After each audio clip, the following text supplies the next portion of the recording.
audio jungle.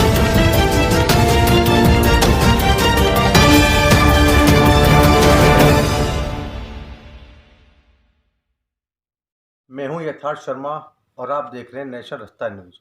दिन है रविवार और आज हम विशेष मुलाकात में हाजिर हैं श्री महंत नारायणगिरी के साथ, जो जूना अखाड़े के प्रवक्ता हैं, साथ ही साथ श्री देशनाथ मंदिर के महंत भी हैं।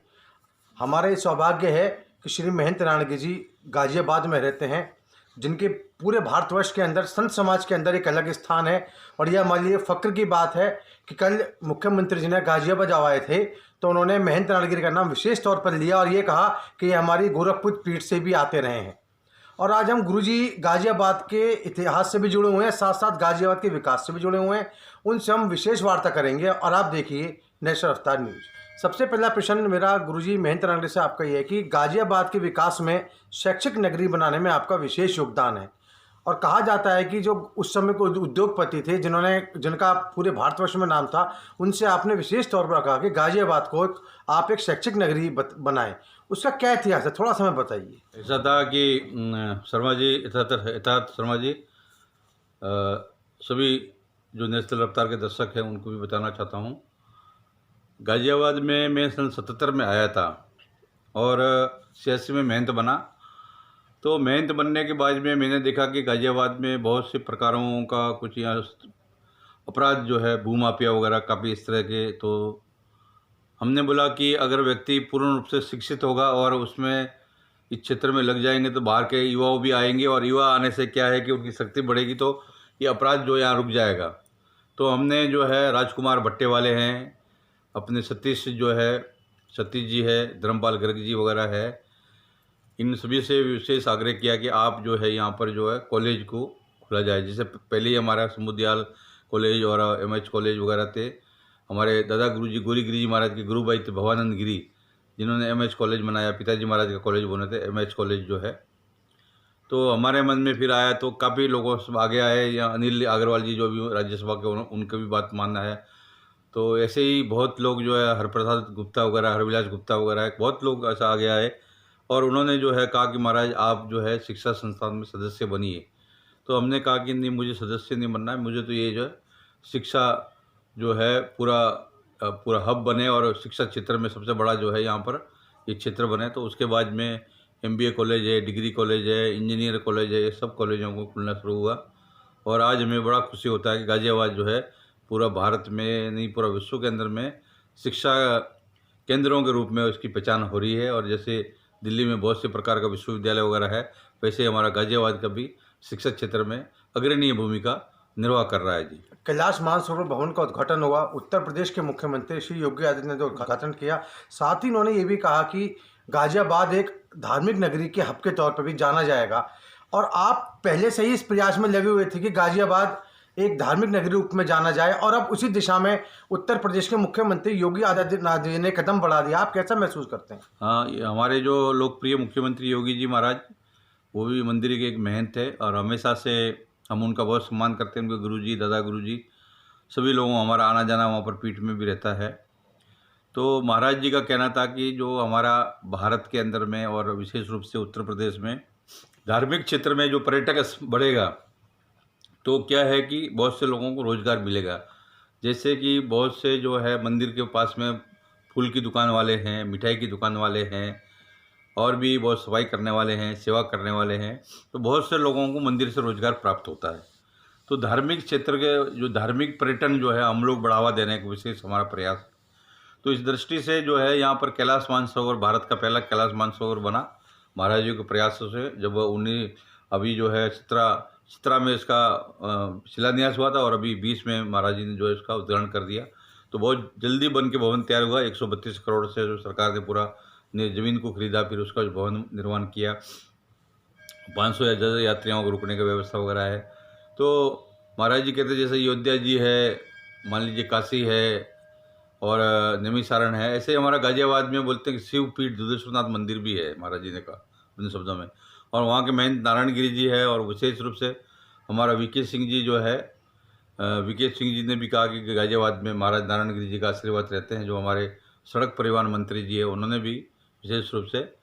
और आखिरी में भी और शुरुआत में भी महाराज जी ने अपना ये मठ का बारे में बताया और बोला कि जैसे दूसरे तीर्थ स्थान है वैसे ही गाजियाबाद भी धार्मिक स्थल, तीर्थ स्थान और विकास के क्षेत्र में भी जो धार्मिक पर्यटन है उसमें भी जो है फिर वहाँ का जो अपने नीलकंठ तिवारी जो मंत्री है, जो अपने धर्मार्थ विभाग के मंत्री है, तो उन्होंने भी मेरे से बात किया कि मैं व्यक्तिगत रूप से आके मिलूंगा और दुधेश्वर का और विस्तार करने में हम लोग पूरा सहयोग करेंगे। गुरुजी, एक चर्चाएं रहती हैं, हम आपसे कंफर्म करना चाहते हैं कि काफ़ी दशकों पहले आपको जो राजनीति में आने के लिए कहा गया था, क्या ये सच है?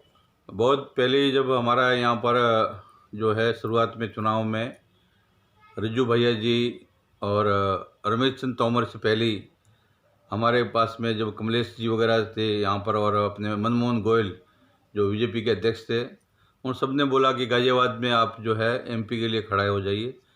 तो हमने कहा था भाई हम साधु है, संत है, सभी हमारा पार्टी आती है, महंत का काम पुजारी पूजा करना है, तो हम लोग जो है राजनीति में हमारी कोई रुचि नहीं है, तो इसीलिए हमने उनको साफ साफ मना कर दिया था। परंतु आज की स्थिति में हम सोचते हैं कि दुधेश्वर मंदिर का जो है जैसा हम सोचते थे वैसा विकास नहीं हो पाया, तो इस रूप में अगर हम चाहते तो इसमें अगर इस सिस्टम में आ जाते तो इसका विकास हो जाता।